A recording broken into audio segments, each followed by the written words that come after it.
evening. Welcome to the show. I'm Regina Lay. And I'm Shawn Yao. Tonight's big stories. The first hearing of the House Quad Committee dropped a few bombshells with former Customs Officer Jimmy Guban tagging former President Duterte's son, Representative Pulong, and son-in-law Man Scarpio to the drug trade. Embattled former Bamban Mayor Alice Guo files a motion to reopen the Justice Department's investigation into her qualified human trafficking charges, calling these baseless and politically motivated. And Singapore affirms freedom of navigation and rule of law over in the South China Sea after bilateral talks between President Bongbong Marcos and Singapore President Tharman Shanmugaratnam.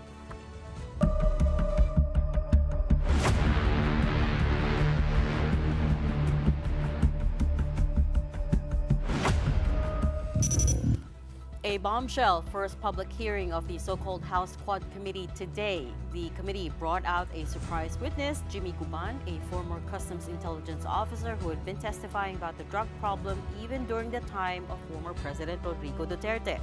This time around, Guban testified that 3 people close to Duterte, namely his son, Representative Paulo Pulong Duterte, his son-in-law, Attorney Man Scarpio, and his former economic advisor, Michael Yang, were behind a drug smuggling incident worth billions of pesos 6 years ago. Marian Enriquez with the details. Kami po ang nanghuli. Ano po ang partikular na batas? Ang iba-violate ko? Conspiracy to import? Or yun ang grand conspiracy na linisin ang pangalan ng First Family at si Michael Yang? That's only one of the allegations of former Customs Intelligence Officer Jimmy Guban as he faced the House Quad Committee's maiden session in Pampanga. Lawmakers are investigating the connection among POGOs, illegal drugs, Chinese drug syndicates, and extrajudicial killings. Guban linked 3 big names to the 6.8 billion shabu shipment smuggled in 2018. Guban said he knows the details of the botched shipment since he was part of the group that intercepted the smuggled drugs concealed in magnetic lifters. Both the House of Representatives and the Senate investigated the incident, which resulted in Guban's eventual arrest and detention. When he was at the Senate's facility, Guban claimed that a certain Paul Gutierrez threatened him. Tuloy-tuloy po akong dinodoro. Jimmy, pag binanggit mo ang pangalan na to, pag binanggit mo to, mamamatay ka. Lalo na kung makarating ka sa Pasay City Jail. Di tatagal ang buhay mo. The worst, Your Honor, sinabay niyo pa pati anak ko. Alam namin kung nasaan yung anak mo. Sa Makati, madali kidnapin yan. Your Honors, alam niyo po ba kung sino yung mga tao na ayaw niyang ipabanggit? Si Pulong, si Mans, si Michael Yang, at ang sabi niya pa, mga kaibigan niya ni Bini, Antiporda, magkakasama yan, hindi mo ba iisang pamilya yan, palagi yan sa Malacanang. Benny Antiporda was a former Environment Undersecretary. He has vehemently denied Guban's claims. Kasi we all know na nakakulong nga siya at gusto niyang ma-save siya sa pagkakakulong niya. Gawa niya ng paraan na tama, wag na siyang nandamay ng taong walang kasalanan. Davao City Congressman Pulong Duterte has also dismissed Guban's testimony. In a statement, he said that he does not know the former customs officer and has no reason to threaten him. Duterte added that Guban has no credibility, having already been cited in contempt by the Senate Blue Ribbon Committee. Pulong also wondered why Guban is now the Quad Committee's so-called star witness. For his part, journalist and now Presidential Task Force on Media Security Undersecretary Paul Gutierrez said he has never met Guban, any of Duterte's, Attorney Man Scarpio or Michael Yang. He said he's just a, quote, lowly reporter and was not in any position back in 2018 to make any threats. He also called Guban an inveterate liar. Guban has admitted that he has not met any of the 3 personalities he's tagging in drug smuggling. Si Michael Yang ba, nagkaroon ba ng pagkakataon na magkaharap kayo? Hindi po, Your Honor, nag-deny. Nagkaroon ba ng pagkakataon na makaharap mo si Attorney Carpio? No, Your Honor. Nagkaroon ba ng pagkakataon na makaharap mo si Pulong Duterte? No, Your Honor. In fact, hindi ko ho, gusto nila ako kasi noon i-promote pero dininay ko na tama na ako kayo. Na Ngayon. tayo ang magkakausap. Guban also recanted a testimony linking anti-drug police officer Eduardo Asierto to be behind the drug shipment. Asierto has also insisted in the past that Michael Yang is a drug lord. This recantation has left some lawmakers skeptical. Paano kami maniniwala sa'yo? Your Honor, yung katotohanan po ngayon ay inilabas ko dahil tinatakot ako nila during that time. Marami pong nangyayari during that time. Marami pong namamatay. Ngayon po, ang tamang panahon, inantay ko po, Your Honor. For News 5, Marian Enriquez, we are One News. Okay, let's move on over to the Senate, where the case of Alice Go is also far from over. The camp of the former Bamban Tarlac mayor asked the Department of Justice to dismiss the human trafficking charges against her, calling them baseless. Camille Samonte with the story. After being removed from office by the Ombudsman, Alice Go still faces several other cases. But earlier today, Go's lawyers filed a motion with the DOJ to dismiss the qualified human trafficking complaint filed by the PAOK and the PNP CIDG. This is in connection with the raided Pogo Hub in Bamban. According to Go's counter-affidavit submitted to the DOJ today, the complainants failed to prove her involvement in human trafficking. She claims that the only basis for implicating her is the fact that her name appears on the electric bill and other documents of Baofu Corporation, the company that established the Pogo Hub. Go had said in an earlier Senate hearing that she had long sold her shares in Baofu before she even became mayor. She added that there is also no basis for the allegation that she was aware of the illegal activities at the Pogo Hub in Bamban. Attached to Go's counter-affidavit was her motion requesting the reopening of the investigation. It is worth noting that Go failed to appear twice at the DOJ's preliminary investigation, which began on July 6. The deadline for submitting her counter-affidavit also passed on August 6. According to the DOJ, the prosecution panel will decide whether to accept Go's counter-affidavit. The former mayor should have personally appeared before the prosecutor when submitting her counter-affidavit. Instead, Go simply went to a notary public and took an oath there to submit her counter-affidavit. Ngunit tayo naman ibibigay ko na lang sa prosecution panel yan kung tatanggapin ba nila hindi o hindi ang counter-affidavit ni Mayor Guo. Under special circumstances talaga pagbibigyan yan. Pero general rule, hindi talaga dapat. The DOJ also ordered the NBI to verify the notary office in San Jose del Monte, Bulacan that Go visited. Ito sworn before a notary public. Hanapin yung notaryo at alamin kung humarap talaga sa kanya si Mayor Guo. Kasi baka gawa-gawa lang. Sana hindi, no? Pero posible din yun. Earlier today, Dennis Cunanan, who is also involved in the qualified human trafficking complaint, visited the DOJ. He is the representative of the raided Zun Yuan Technology Pogo in Bamban. Cunanan was granted an extension by the panel prosecutor to file his counter-affidavit.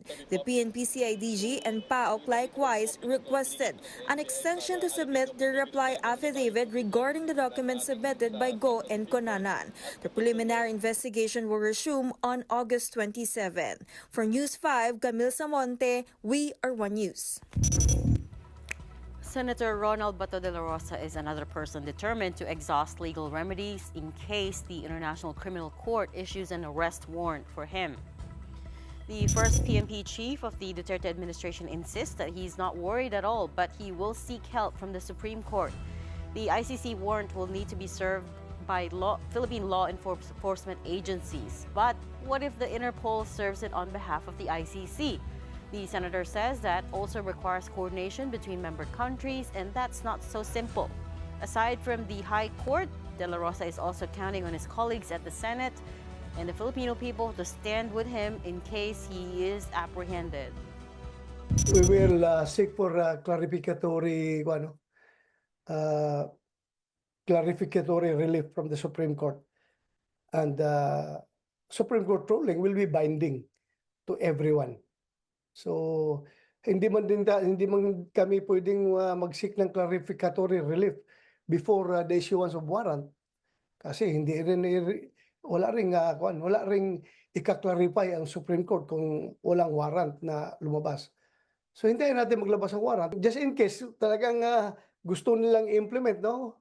Sabi nga nila through the Interpol, ang Interpol mag-coordinate sa PNP or sa NBI, just in case there will their tendency is towards serving the warrant of arrest, then they have to be restrained by the Supreme Court. Dahil Supreme Court should decide first.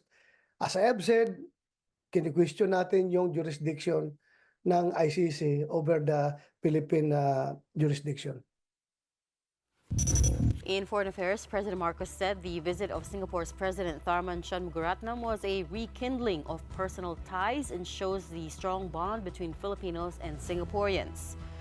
Shanmugaratnam is here for a 3-day official visit, which kicked off yesterday with bilateral talks with President Marcos at Malacanang. They signed 2 MOUs, the first on the recruitment of Filipino healthcare workers and the second on collaboration and climate financing. And yes, the South China Sea was brought up, with both agreeing the issue is of great importance to both countries.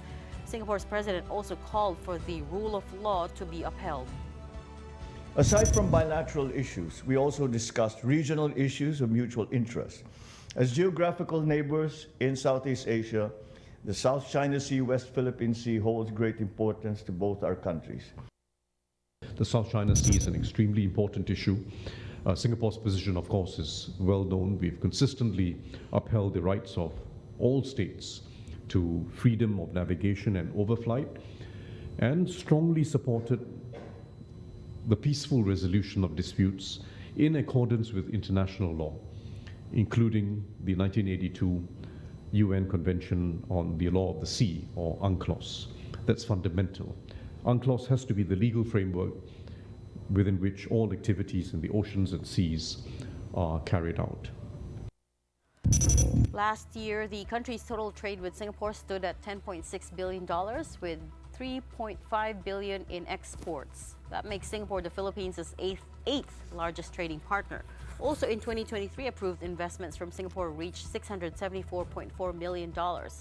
There are approximately 200,000 Filipinos living and working in the city-state.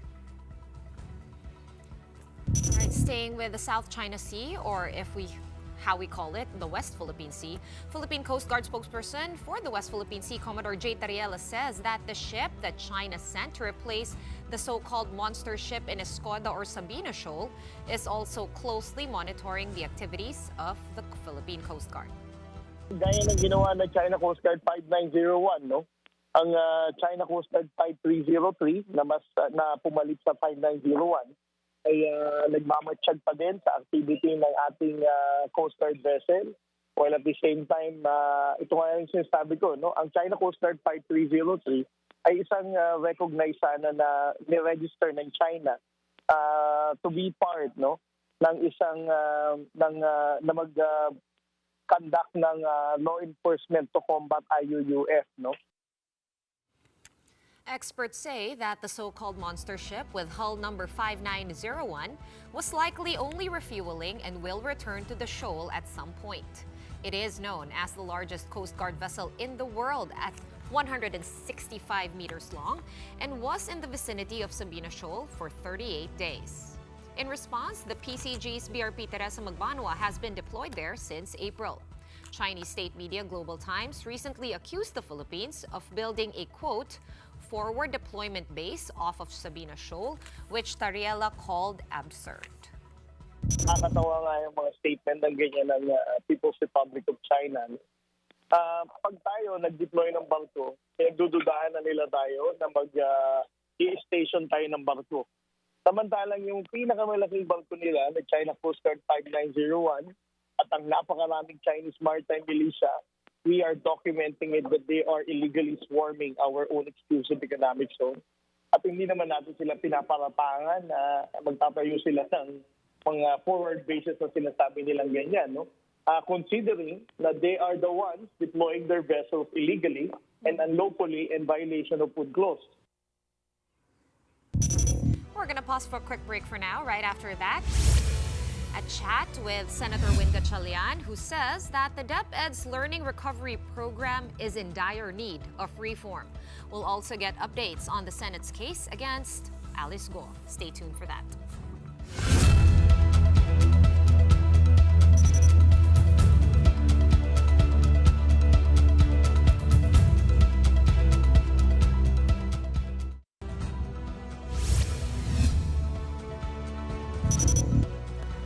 Welcome back. You are watching the big story here on One News. A few weeks into the new school year, teachers have expressed their dismay with the rollout of the Matatag Curriculum. Ria Fernandez has that story. We caught up with grade 1 teacher Crescencia Lakatan during recess at Palatio Elementary School in Pasig earlier today. She only has morning classes from 7 a.m. to 12:30 p.m. In just 5.5 hours, she has to fit 7 subjects into her teaching schedule for the children. This is in addition to an hour of remediation or review of subjects that need extra attention. All of this is part of the pilot implementation of the new Matatag Curriculum by the Education Department. Here, the focus will be on reading, math, and what is called GMRC or Good Manners and Right Conduct for students from kinder to grade 10. But for this school year, the pilot implementation only includes kinder, grade 1, grade 4, and grade 7. And while the program's goals are said to be good for teacher Crescencia, it has resulted in longer class hours for the children. Nakakapagod po. Kasi mahaba po yung oras eh. Last year po, until 11 lang po ang klase namin, ng first grading. Kasi yung sa bata, restless na kasi sila eh. Sobrang haba na nung oras na ginugol nila. Grade 4 teacher Jeline is also struggling. Previously, she mainly taught English, but now she also has to handle Filipino and math, which she is not as familiar with. Pag uwi ng bahay, bagsak ka na talaga. Parang gusto mo nang matulog agad. Pero hindi pa rin pwede kasi kailangan prepare the next day po yung ile-lesson. According to the school principal, some teachers are becoming ill due to exhaustion. Siyempre, ini-embrace naman ng mga teachers ang changes. Pero siyempre, yung iba, nagko-complain din na pagod, lalo na yung 8 hours na straight teaching, talagang mawawalan ng boses. The Alliance of Concerned Teachers has emphasized that the Matatag curriculum will not be effective if there are still insufficient teachers in the country. Kulang talaga yung teachers, kaya kahit hindi ka math major, talagang ituturo mo. Hindi nadidipit yung purpose. Kasi ang purpose nga po talaga tutukan itong mga makakalagang subject na ito. Yesterday, the group expressed their dissatisfaction to DepEd. The group is hoping that DepEd Secretary Sonny Angara, who promised to review the new curriculum, will take action on this issue. For his part, Angara has said that the Matatag curriculum will be amended based on the feedback from teachers and students on what needs to be changed and what can be improved. For News 5, Ria Fernandez, we are One News. Indeed, what can be improved? Let's discuss this matter further with Senator Win Gatchalian. He's the chairman of the Senate Committee on Basic Education. Thank you for joining us. Good evening, Senator. Good evening, and good evening to our televiewers. Senator, let me take off from that last story we ran. Implementation of the Matatag curriculum seems to be problematic based on the case studies that we have spoken to. What needs to happen here, do you think? Well, generally, I saw a review by PIDS on the Matatag curriculum. During the last school year, it was pilot tested. And based on the review of the pilot test, it seems like majority of our teachers and our school heads are in favor of the Matatag curriculum because it reduced competencies by 70% and increased the number of hours for students to learn and for students to absorb the lessons. It's important also for students to master the lesson. So this year, the Matatag curriculum is fully rolled out in kindergarten, grades 1, grades 4, and grade 7. And based on the department order and also from feedback from the implementers, our teachers and our principals, there seems to be the Matatag curriculum seems to have a lot of subjects being taught every day. I'll give you a case in point like GMRC. GMRC is now a law and it's mandated to be part of the lessons. However, it's being taught every day, and we actually urge the Department of Education to take a look whether GMRC can be taught maybe in lesser days, let's say 3 times a day, and the other lessons like Aralin Panlipunan can be taught in lesser days instead of every day. Okay, so in short, What's Senator, important is more time for students to learn and more time for teachers to teach and for students to master the lessons. okay. So in short, what you're trying to say, and based on what you've heard and all the feedback, as well as the studies and the pilot test, sa madaling salita, kailangan pang i-further refine yung Matatag Curriculum. I think the pilot test, the pilot test during this last school year enabled DepEd to fine-tune the Matatag curriculum because it's fully rolled out in 4 grade levels.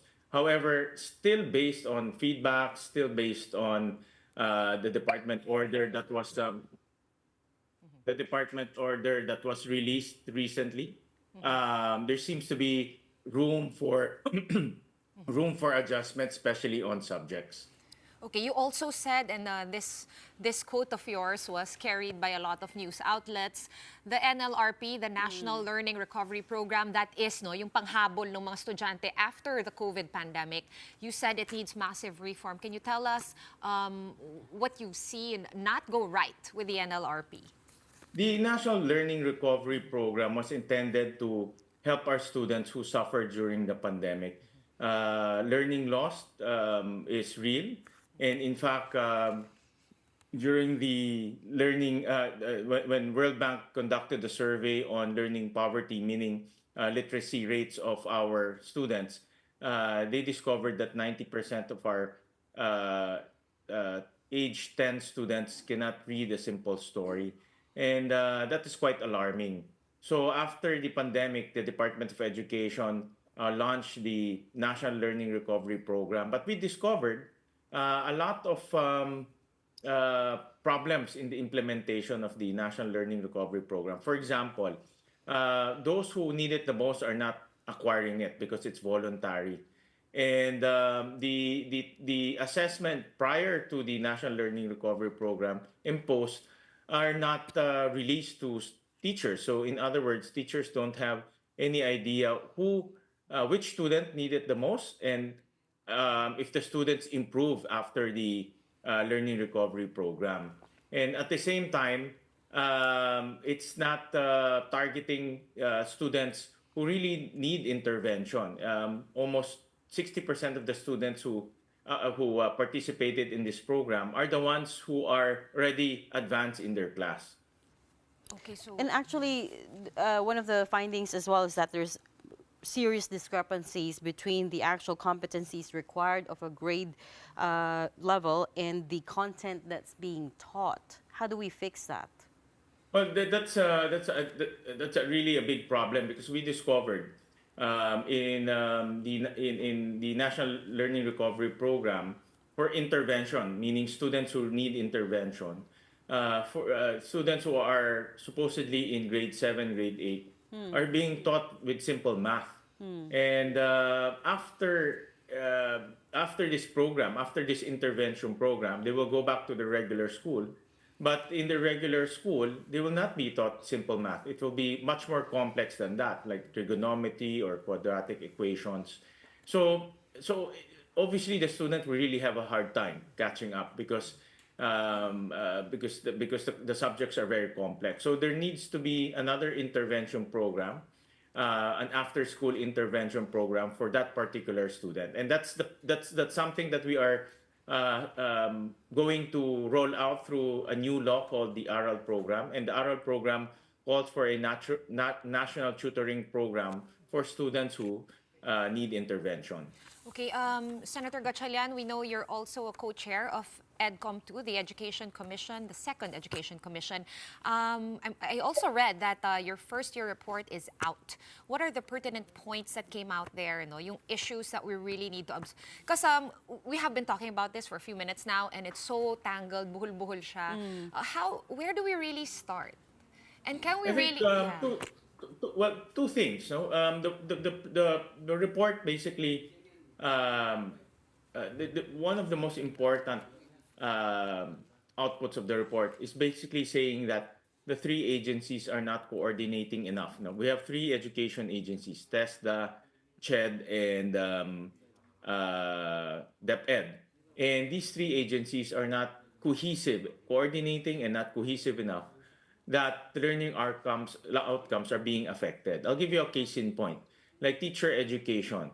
It starts with CHED in pre-service, meaning in college, and then almost 90% of our teachers end up in our public schools, which is DepEd. But CHED and DepEd are not coordinating at all in terms of teacher education. So that's one of the root causes why a lot of our teachers come unprepared when they teach in DepEd using the previous curriculum, because the previous curriculum are not being taught during the college stage of those teachers. So that is the main focus of the first year report. In so far as your question in where do we start with the basics, reading and math.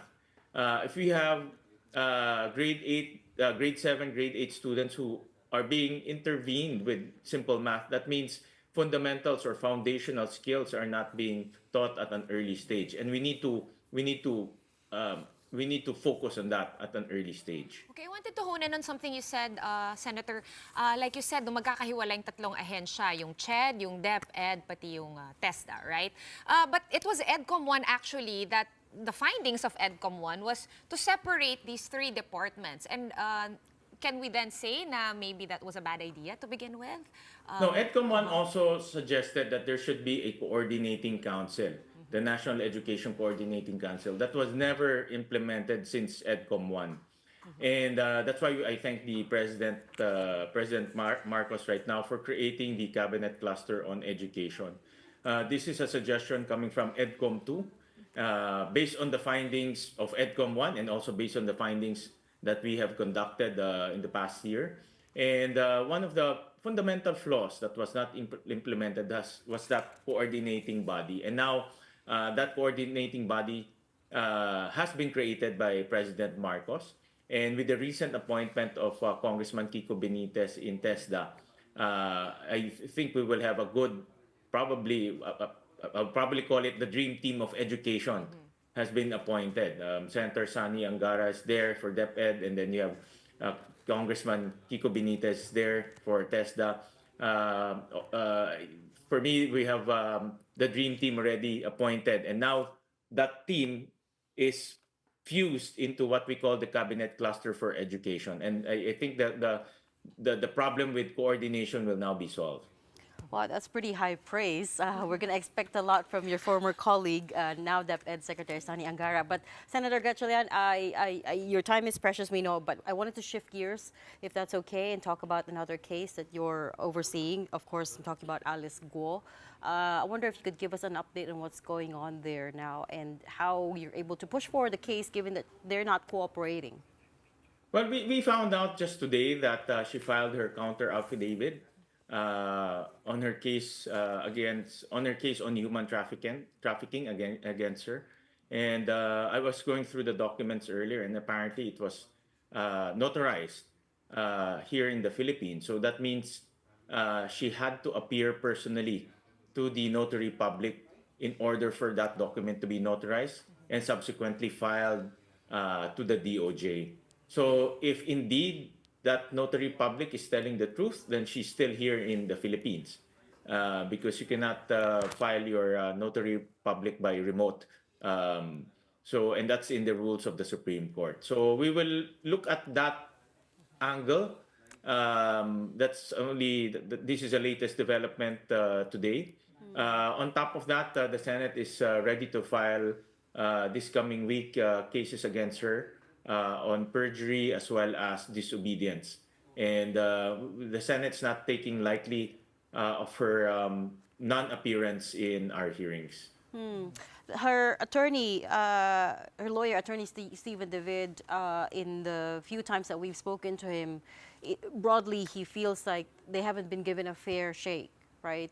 For instance, he pointed to the fact that yung mga documents that you found, they were never given a copy of. He only, divulged it in the public hearings, and they find out through the media. How would you react to that? Well, that's the whole point of inviting her and personally inviting her and to let her personally come to the Senate for her to defend herself and to dispute those findings. Those findings were not only validated by the Senate, but they were validated also by other government agency. A case in point here will be the fingerprints that were used in linking Guo Huaping and Alice Guo. And those fingerprints were validated by no less than the NBI, who is the authority in terms of biometrics and all of this fingerprint validation. So in other words, it's not only the Senate that came out with those evidence. It's also the government agencies that validated those pieces of evidence and used those pieces of evidence to file cases in courts against her. Are you confident, Senator, that she is here? I mean, I know you mentioned that her notarized document, you saw it. Are you planning to really investigate and talk to that notary public and ask if he personally saw the former mayor of Bamban? Because some notary publics, don't require personal appearance. Well, in the rules of court, you have to appear personally, and you cannot do that remotely.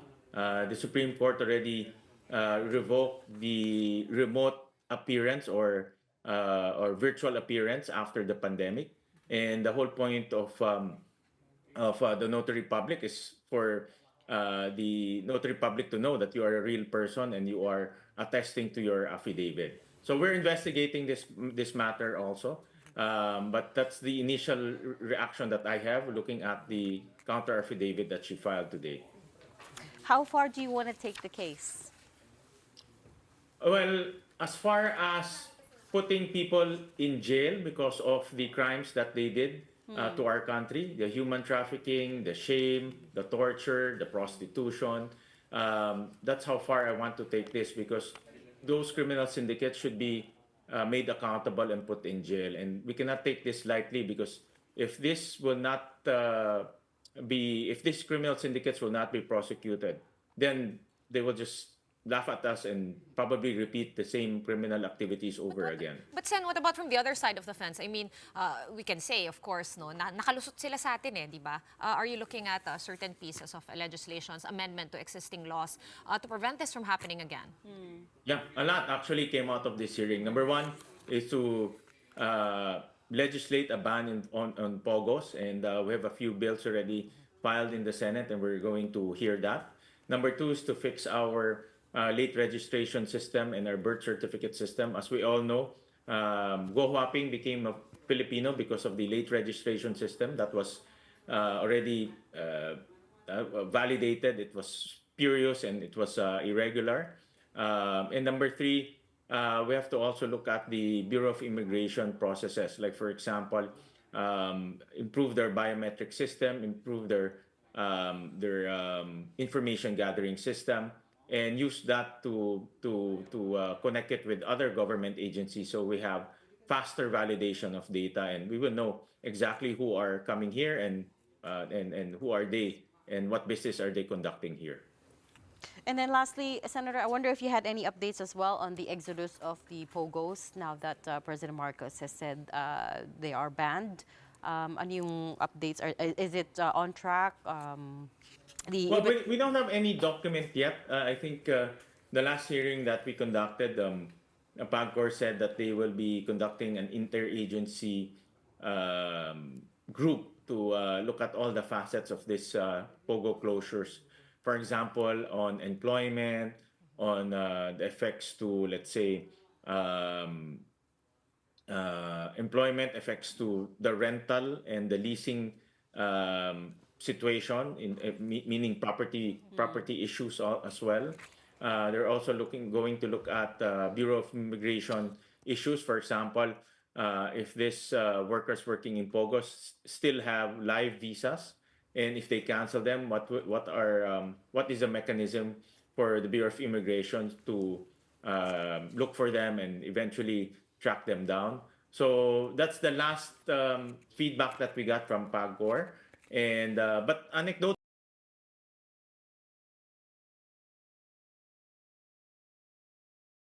people in Pogo already starting to pack their stuff and preparing themselves to go back to their home country. So anecdotally, but in terms of the real plan, we're still going to require Pogo to PAGCOR to submit those plans to us. Okay, and we will check back in with you at a later date for that. For now, we're going to have to leave it there. Thank you so much for taking time out of your precious Friday night to talk to us, Senator Win Gatchalian. Another quick break for now, but up next, what can we expect from the new 911 emergency service? We'll get it straight from PNP Director for Communications, Colonel Warren Tolito. When the big story returns, stay with us.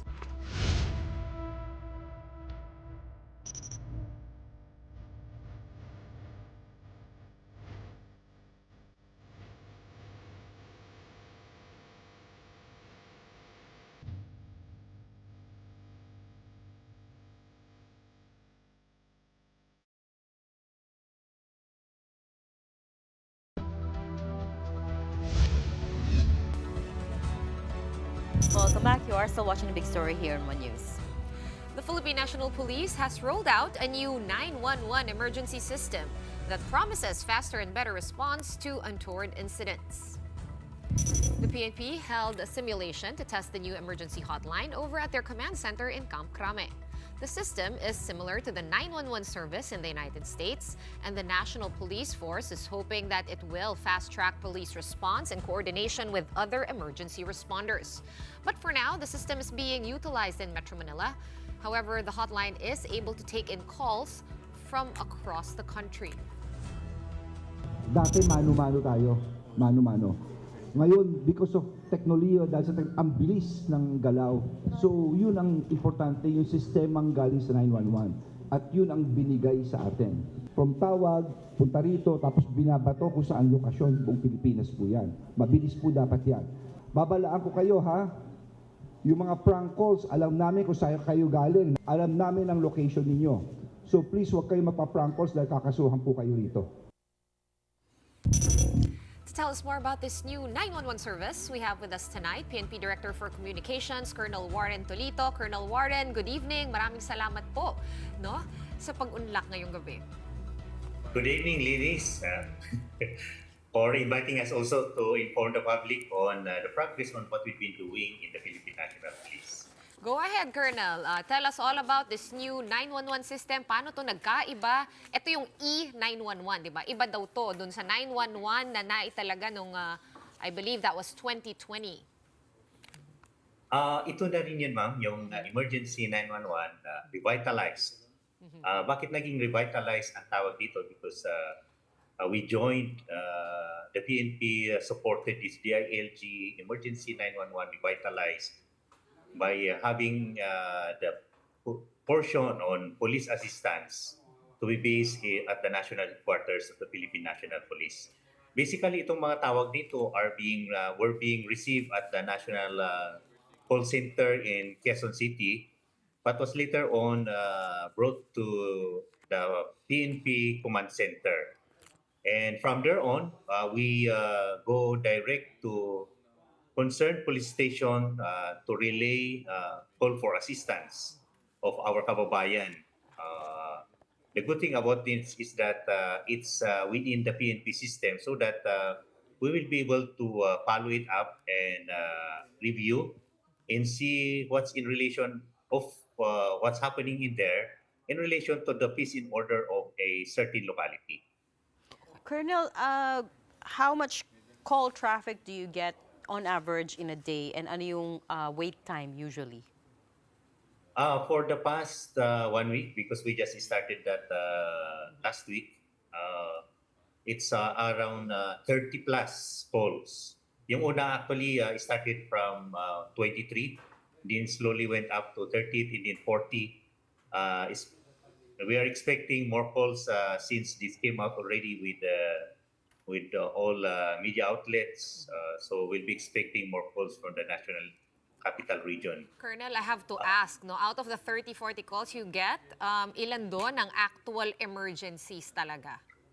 Those are actually the actual emergencies. Okay. But if you are going to look at the prank calls, actually it's 98.5% are the prank calls, and 1.45% are the actual calls, legitimate calls. If we are going to translate that, that's around 17,500 calls being received for the past 1 week. And we only have around 250 legitimate calls for this past 1 week. So for the real emergency calls, what's the response time usually? How quickly do we get to them? It differs during daytime and nighttime. For nighttime, within the 5-minute response time. But for daytime, it exceeds around 6 to 8%. We got the percentage, it's around 31% yung lumalampas ng 5%. Okay. Ano yung Colonel yung nagpapabagal? For the daytime, it's usually the traffic. Especially when the responding vehicle is the patrol vehicle and they were trapped with the traffic, that's when delays comes in. Hindi ganun kataas, it's only around 30% because there are other responders who's been using motorcycles. In fact, we have patrol responders who've been using their own motorcycles just so that they can pass through traffic. And this usually occurs from 8 to 11 o'clock in the morning and around 3 to 5 in the afternoon. That's where the peak calls comes in. But for traffic, it's usually in the morning. Colonel, ang promise ninyo para ito yung napapanood natin sa TV, no, yung dial or Rescue 911, dial 911. Of course, tayong mga lumaki na napapanood yung show, meron tayong mga expectations, right? Na pag tumawag ako, kunwari kinidnap ako, ganyan, mahanap niyo kung nasan ako even though I don't know where I am. How hard was it, no, to install that system? How long have you been working on this? And ano po yung kakayahan nitong sistema na ito? We've been working that since the assumption of our PNP. That was started by Police Brigadier General Nick Torre before he was assigned in Region 11. They've been working hard really to start the improved communication network, the communication lines from the national headquarters down to patrollers. And then from the national headquarters to the National Command and Control call center. Yun yung they've been working hard on that in partnership with, of course, with the DILG Emergency 911 Commission and PLDT and the NGA 911. Upon my assumption, we still pursued that, keep on doing the simulation exercise, review the response plan coming from the regions and try to enhance those area and even pursued enhancing the communication system of the Philippine National Police, especially at the ground level. That's where we focus a lot. And from the National Call Center to our PNP Command Center. Okay. May tanong ako, importante to, Colonel, no? Kahit medyo, I guess, baka matawa yung iba sa tanong ko. Pero pag dial ba ako sa cellphone ko, kailangan ko pabalagyan ng 02 bago mag-911? Sapat na ba yung 911? Landline, cellphone, may pagkakaiba pa? Ba yung pagdadial? May mga nagtatanong din, no? Kung gamit po ang cellphone, kung walang load, makakatawag rin ba sa 911? That's a very good question, ma'am. Because that's where some of those missed calls were coming from. Just dial 911. No? 911 lang po talaga ang i-dial natin, and you can easily call center natin. So, kay If you are going cellphone, to kay landline, 911 lang ang idadaya. cellphone, landline, diretso po sa 911. In fact, marami kami natatanggap na nag-order ng pizza because there's this company na ang hotline nila is 911-1111. Once na pinindot niyo po yung 911, tapos 1111, diretso na po kagad siya sa 911. Kaya ang sinasabi namin, pinapabalik po namin uli sila, please dial 8 before dialing 911-1111. Ilagay muna yung 8 bago ituloy yung 911-1111. Di nyo naman kakasuhan yung mga yun, di ba? Mga innocent mistake naman po yung gusto mag-order ng pizza. Yes, ma'am. Those are innocent mistakes. We understand. We keep on studying that, and then we realize that we need to dial first digit, the 8 number, before dialing their hotline. But for this particular emergency hotline, just dial 911. Okay, next question. What about So you don't need to dial 8 for this one, this new E911? There's no need. Okay, 911 lang. Landline, mobile, you can do that. Okay. Next question, no? Ito, Colonel. Kung yun nga, wala akong load, pag dial ako ng 911, magre-ring pa rin po ba siya? At sino po magbabayad nung tawag na yun? Libre po ba? Nakausap niyo na ba yung telcos natin about this?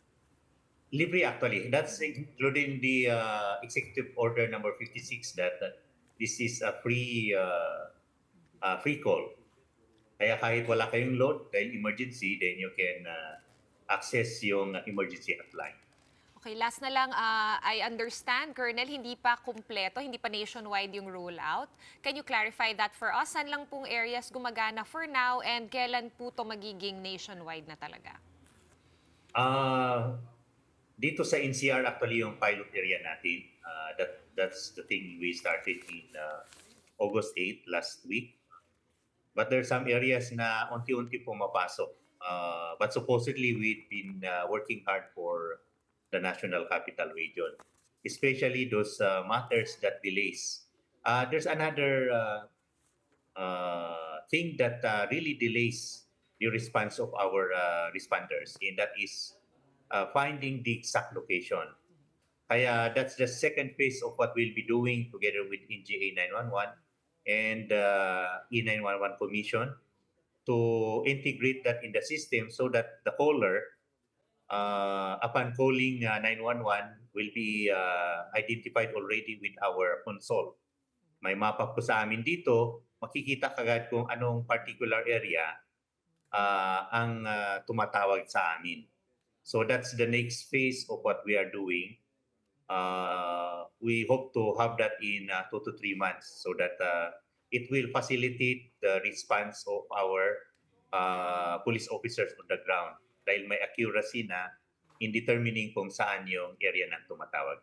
Okay, so Matic, parang may drop pin agad, no, padala sa mga pulis natin. Maraming salamat po, PNP Director for Communications, Colonel Warren Tolito, for joining us tonight. We'll check back in with you in 2 to 3 months kung kamusta na ang ating E911 system.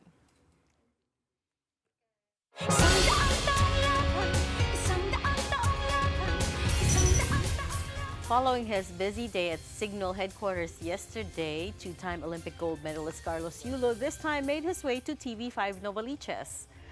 Yulo took center stage as Willie Revillame and the studio audience welcomed him to the show Will to Win. The Golden Boy even received a jacket from Will. Yulo again thanked all of his supporters for praying for him during the Olympics. Prior to his appearance on the show, Yulo also spoke a bit with the media again. And once more, thanked sports patron and PLDT chair Manny V. Pangilinan for his support and assistance during his preparations for Paris 2024. MVP, maraming salamat po. Grabe yung supporta niya. Siya yung tumulong sa akin makapunta ng Japan din po. And nakapagtayo po ng gym sa Intramuros. And syempre sa One Sport and sa Signal po na